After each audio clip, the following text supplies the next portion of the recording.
Hello, it is Chantel here, and you are watching Studio Expansion TV, bringing you more passion, more profits, and more purpose to your studio. And today's episode relates to one very important question. What are you teaching your teachers about retention? Retention is the heart of our studio, and in many ways, it's the security of our studio. If we don't have our students coming back month after month, we are in a very precarious position.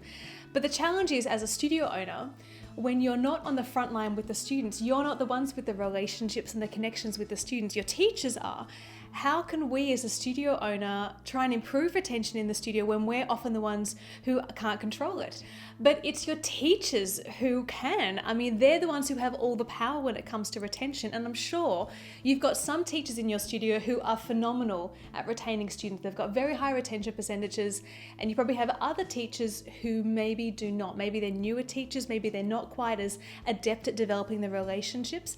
But how can we as a studio owner really empower and motivate and even, I guess, educate our teachers how to improve retention? Quite often I think that teachers come to us, we can go to them and say, we need to improve retention, and they don't really know what that means or how specifically to go about doing that. So what we need to do is give them very specific little strategies that they can roll out every day in their classes that are going to help to boost the connection, that are going to help to boost the wow factor, the variety in their classes, and also really help to show the students how they're progressing. I mean, after all, the three pillars of retention are variety, connection, and progression. If you can get your teachers aware of those three pinnacles, truly you'll see their retention go out of sight.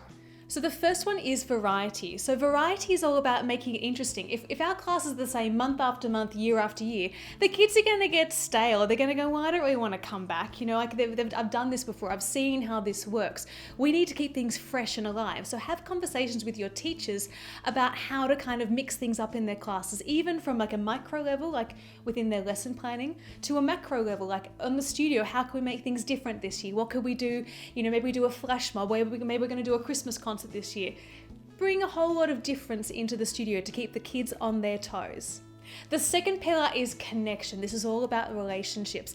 How can we get your teachers creating more of a bond with their students? Maybe it's by as simple as kind of when you're doing your timetabling, allowing a 5 to 10 minute buffer on each side of the class to allow time for the teachers to go and greet the families and say hello and meet with them and chat and see how they are. And then at the end, they can also have that time to say farewell and connect with the families and give some positive praise and feedback before the next class arrives. It's those little things that are going to make the difference in bringing more of that family atmosphere in the studio. And that's really important for retention. And the third one is progression. This is all about helping your teachers communicate to your students and their families how well they're growing and achieving in your classes. And this really comes back to the core concept of value for money. If we can really highlight to the families that, when you came through the door, you were able to do this, and now you've been able to achieve and you can do this, they're going to see, wow, that's fantastic. You can see where the money's gone. And so that's a really important thing to be considering, is how can we communicate excellent achievement but also value for money with our families. So with your teachers, you might be saying to them, use this time at the end of every class to just share a little nugget of, wow, you've been working on the splits for 3 months now and you finally nailed it. Maybe send a text home to the family. Guess what Johnny did today? He got the splits and we couldn't be more proud. Those types of things are fantastic, not only to boost connection, but also to highlight that they're achieving and they're learning and they're growing week after week. These conversations are so important to have with your teachers, always asking them, how can we add more variety? How can we add more connection? How can we add more progression in our way we're dealing with our students to help show that, what we're doing here is fantastic. You don't want to leave, stay in the studio family. And once your teachers are on board with that thinking of, I only have to share these 3 things, I've just got to focus on these 3 simple factors, it gives them something tangible to latch onto and makes it very simple. Instead of just this big concept of improving retention, all I've got to do is keep the relationships. All I've got to do is say you're doing a good job. All I've got to do is be creative in my lesson planning. Very simple, but very profound.